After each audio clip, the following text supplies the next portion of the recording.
pessoal do terceiro ano, bem-vindos a essa aula de língua portuguesa. Eu sou a professora Joyce Martins e nesta aula nós iremos tratar de um tipo textual muito específico e bastante exigido do pessoal do terceiro ano e eu vou explicar por quê. Olha só, nós vamos falar sobre o texto dissertativo expositivo, o tipo textual, tá bom? Que fique claro isso. Pincelando esse conceito e nos dedicando mais ao tipo dissertativo argumentativo, beleza? Só para fazermos uma distinção rápida, muito importante. Quando a gente fala de texto, dois conceitos precisam ser bem demarcados e diferenciados.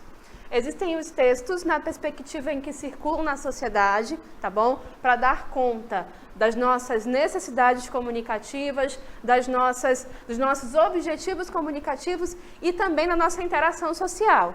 Ora, as nossas necessidades são as mais variadas possíveis, não é? Então, existem diferentes textos para isso. Quando eu quero expressar uma opinião, eu uso um artigo de opinião. Quando eu quero fazer um prato que eu não sei como faz, eu uso uma receita culinária e assim por diante. Isso é o que a gente chama de gênero textual, tá bom? Quando eu olho para os textos e aí eu começo a observar que eles se aproximam em algumas características, né? Seja pela informação que eles trazem, seja pela maneira como eles se estruturam, ou ainda pelo tipo de palavra, de oração que eles costumam apresentar, então eu consigo observar que eles se aproximam e aí eu consigo definir e enquadrá-los em uma coisa que a gente chama de tipo textual. E aí o tipo textual diz respeito justamente a características gerais dos textos e que eu consigo observar em diferentes gêneros, beleza? Então, a gente vai tratar do tipo textual dissertativo que subdivide em dois. O primeiro tipo, né, é o dissertativo expositivo. Olha só. Esse dissertativo expositivo ele vai expor ideias e pontos de vista sobre um tema de uma maneira coerente, sem o compromisso do convencimento do leitor.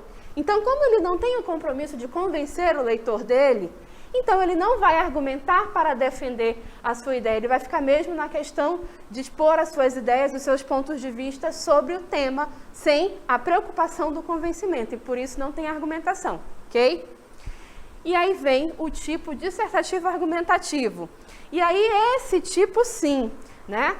Ele vai sim se organizar em torno da defesa de uma ideia, tá bom? De um ponto de vista sobre determinado assunto que também é chamado de tese e é fundamentado por argumentos. Então, aqui, como eu preciso defender essa ideia, essa opinião, essa tese, então eu vou trazer argumentos para sustentar a minha tese com o objetivo final de quê? De influenciar a opinião do meu leitor.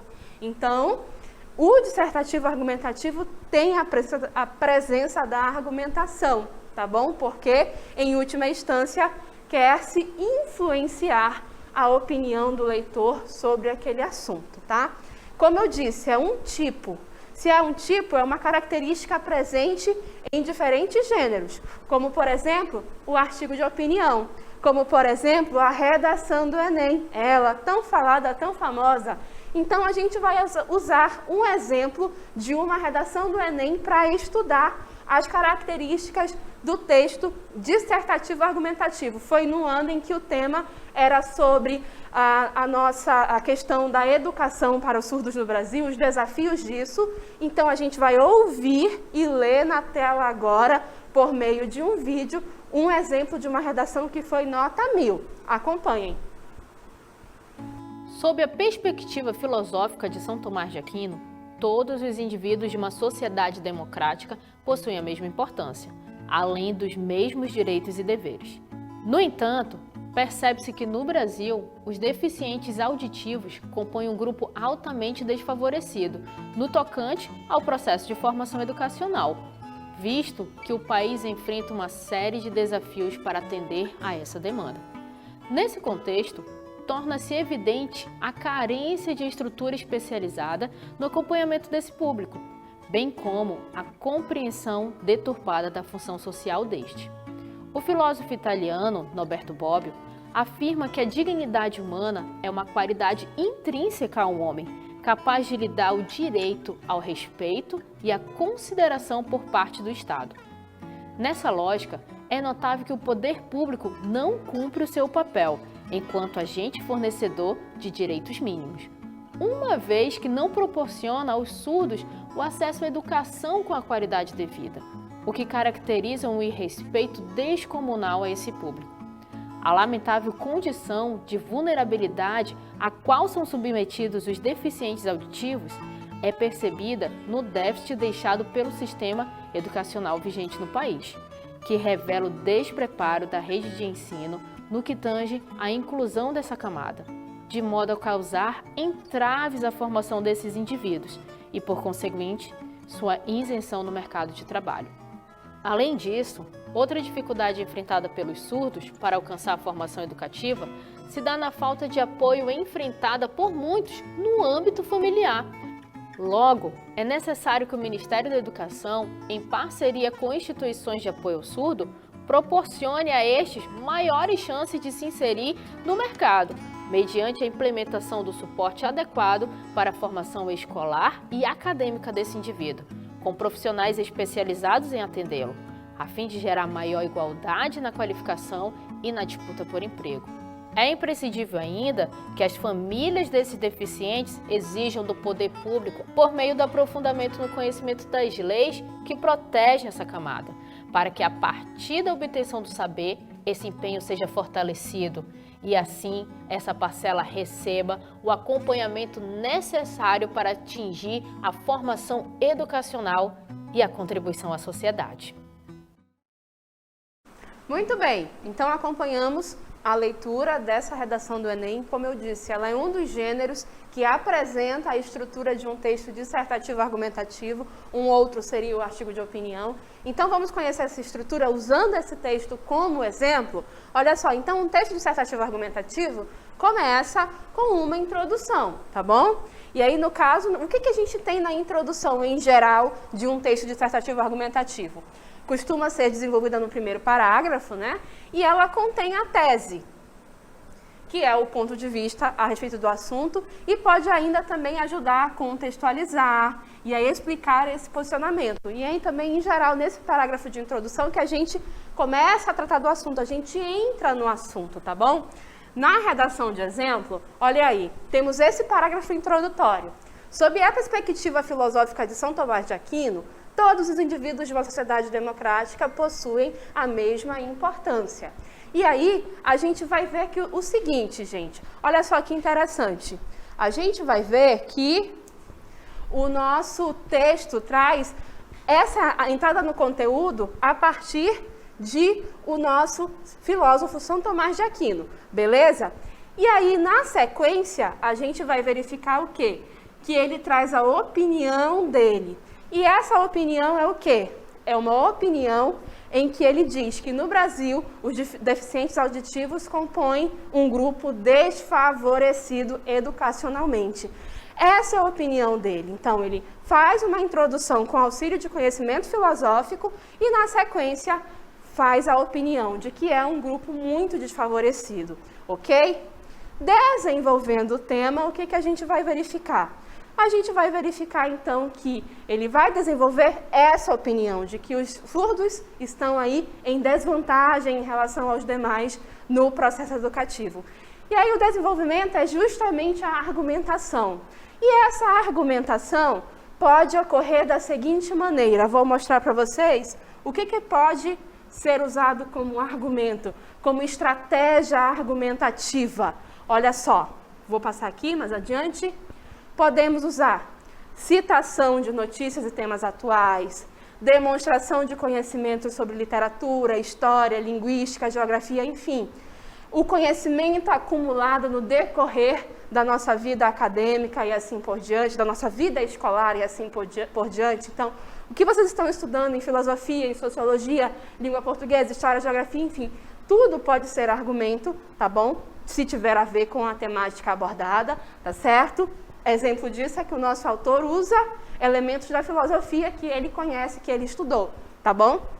E aí, Pode-se utilizar também o argumento de autoridade, e o argumento de autoridade é muito interessante porque é a fala de alguém que é especialista em um assunto, tá bom? É a fala de alguém que de fato conhece sobre aquele tema e o que ele diz vai ser respeitado, tá bom? Além disso, podemos utilizar dados estatísticos também que vão servir para respaldar essa opinião e assim por diante.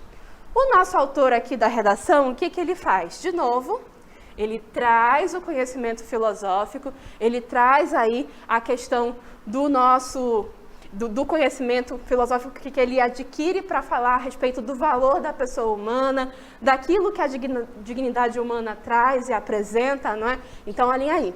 A dignidade humana é uma qualidade intrínseca ao ser humano, capaz de lhe dar o direito ao respeito e à consideração por parte do Estado, não é? Nessa lógica, então, olha, se a capacidade humana e se a dignidade humana é algo que é intrínseco ao Estado, por que, em relação aos surdos, isso não acontece, né? Então, ele usa novamente um conhecimento filosófico para, de novo, reafirmar. No Brasil, isso não é observado em relação à comunidade dos surdos, não é? Então, de novo, uma argumentação que ele faz tem a ver com a filosofia. Na sequência, a gente vai verificar o quê? Que aí ele traz um fato mais da realidade brasileira. Ele aproxima e ele traz para um fato mais da realidade local.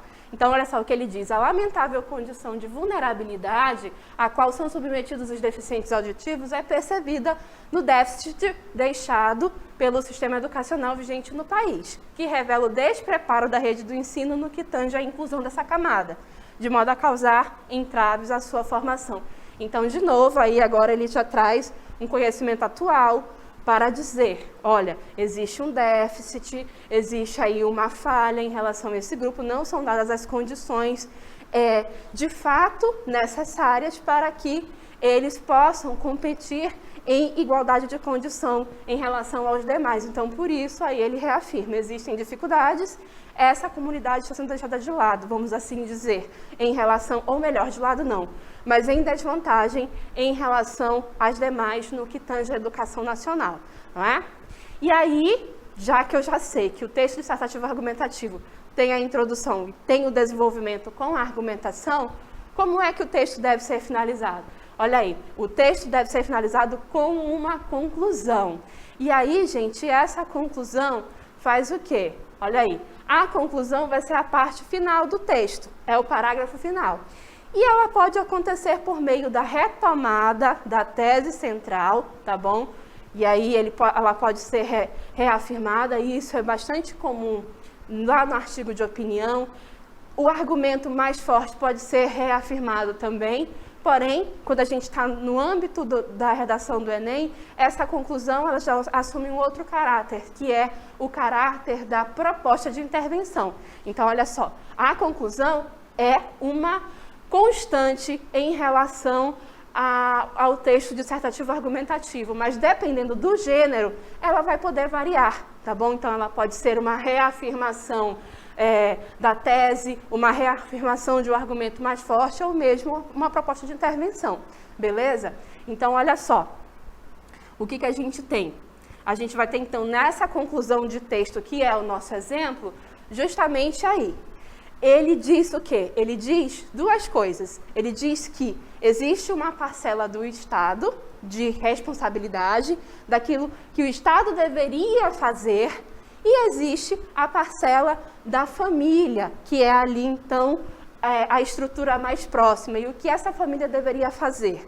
Então, o que ele diz? Que o Ministério da Educação, que seria a figura do Estado, né, em parceria com instituições de apoio ao surdo, precisa proporcionar essas maiores chances, essas melhores chances de inserção no mercado de trabalho, fazendo o quê?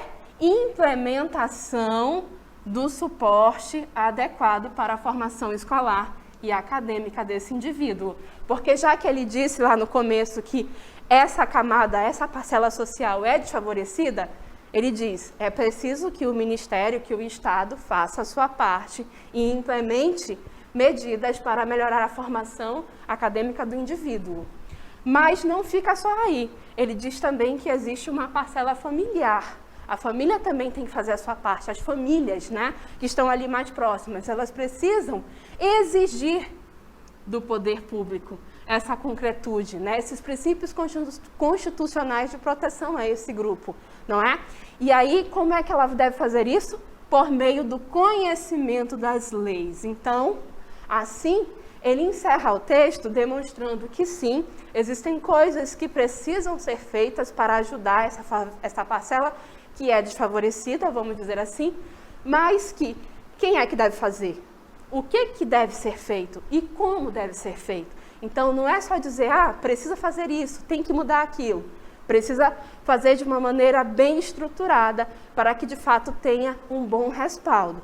Então, como eu falei, a gente usou a redação do Enem como um exemplo de gênero textual que apresenta a estrutura do tipo dissertativo argumentativo. Porém, esse tipo a gente pode encontrar, por exemplo, também no artigo de opinião, tá bom? E aí, essa questão da introdução, desenvolvimento e conclusão vão aparecer nesses gêneros textuais, sofrendo ali algumas pequenas modificações em virtude do gênero em que está aparecendo, tá bom? E aí, agora que a gente conheceu esse nosso tipo textual, dissertativo, argumentativo, a gente vai agora para a atividade.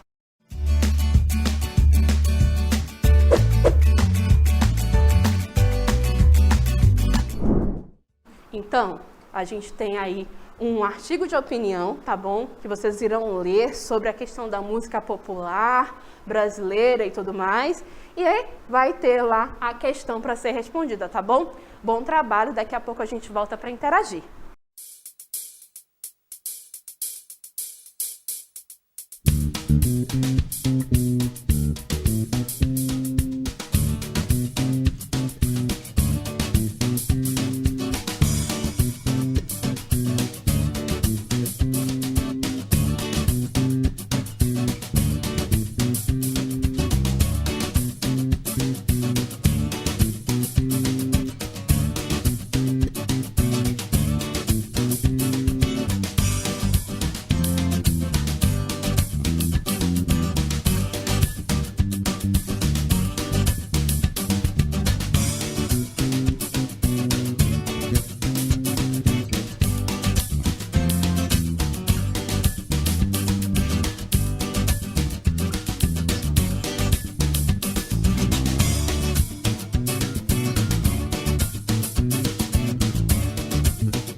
bem, então retornamos, de fato, essa foi uma aula com bastante texto, porque estamos estudando essa estrutura e não tem outra forma de estudar uma estrutura de texto dissertativo argumentativo se nós não conhecermos um texto, um exemplo na íntegra, que foi o caso do vídeo, e posteriormente analisar as partes, que é o que a gente precisa para compreender que existe a introdução, desenvolvimento com uma argumentação e essa conclusão, esse fechamento, ok? E aí tínhamos essa atividade, aí na atividade o texto era um artigo de opinião e não uma redação do Enem, porque a gente está falando da estrutura de um texto dissertativo argumentativo, tá?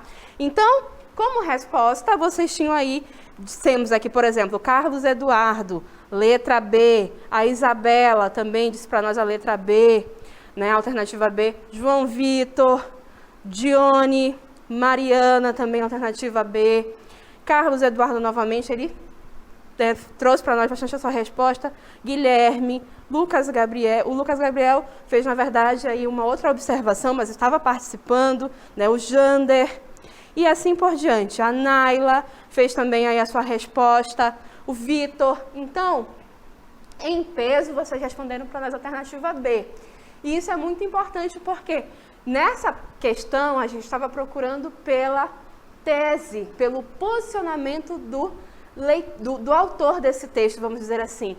E nota o que é interessante aqui, a pergunta não era qual é a tese do texto? Não, ela apareceu de uma outra maneira e a gente vai recuperar agora no nosso comentário, vamos lá? Olhem aí. Então, rapidamente, eu quero só puxar aqui a maneira como o texto pergunta, como a questão pergunta, perdão. Olha só. Aqui, a pergunta aparece da seguinte maneira, o texto discute. Nota que não tem uma interrogação aqui ao final, não tem. E ele não tem nenhum outro tipo de pontuação aqui, nada. Por quê? Porque essa frase incompleta será completada por uma das alternativas. Nota que as alternativas começam com letra minúscula, justamente porque uma delas irá completar a frase que é o nosso comando da questão. E aí sim, elas têm o ponto final. Então essa é uma maneira mais atual que as bancas têm adotado para fazer as perguntas, não mais como uma pergunta direta, mas como afirmações que devam ser perguntadas. E aí ele coloca, o texto discute. Ora, se ele discute, é porque ele tem aí uma opinião sobre o tema e ele vai desenvolvê-la, vai discuti-la, vai defendê-la. Aquela questão de ter a tese, ter a opinião e sustentar, ok? E aí, então, era um texto chamado No Balanço da Bossa, em que ele vai falar, entre outras tantas coisas, sobre a questão de que a música atual está aí na mesmice, vamos assim dizer, não há muita novidade, e que isso é bom no sentido de que as gravadoras ganham, os artistas ganham, enfim, há muito lucro, muito dinheiro circulando, porque você já sabe o que a população quer ouvir, então você vai fazendo mais do mesmo. Só quem perde é quem ouve, porque aí quem ouve não tem a possibilidade de um contato com outros gêneros, com outras maneiras de fazer música, com nenhuma outra maneira de transgredir, vamos dizer assim. Segundo esse autor, as últimas situações em que isso aconteceu, em que houve uma transgressão musical, uma nova grande maneira de fazer música, foi quando aconteceu a bossa nova e o jazz moderno. Nota, isso é a opinião dele sobre o assunto, né? E aí ele fez a argumentação dele e se ele for bem sucedido, você concorda ou não, você adere à maneira de pensar ou não. Mas esse é um artigo de opinião e que vai deter essa estrutura do texto dissertativo argumentativo, ok? E aí, professora, afinal de contas, qual é a resposta correta, né? Qual é? É justamente o que vocês disseram para nós, a letra B. A invariabilidade da mensagem transmitida pela música popular. A mesmice, o mais do mesmo, na mesma praça, no mesmo banco, como ele mesmo coloca no texto, né? E aí o nosso comentário, para que a gente possa finalizar esse momento, né? De fato, resposta alternativa B. O texto debate o fato de que a música popular está repetitiva e sem apresentar novidades há bastante tempo, né? Isso acontece porque é lucrativo para todos, só quem não ganha com isso é quem ouve, porque fica também sempre acostumado a um único tipo de maneira de fazer e não abre os seus horizontes, a sua maneira de ouvir e de conhecer a novidade. Certo, gente? Então a gente encerra essa aula por aqui. Desejo a todos, né, uma excelente continuidade de estudos e a gente se vê na próxima oportunidade. Até lá, tchau!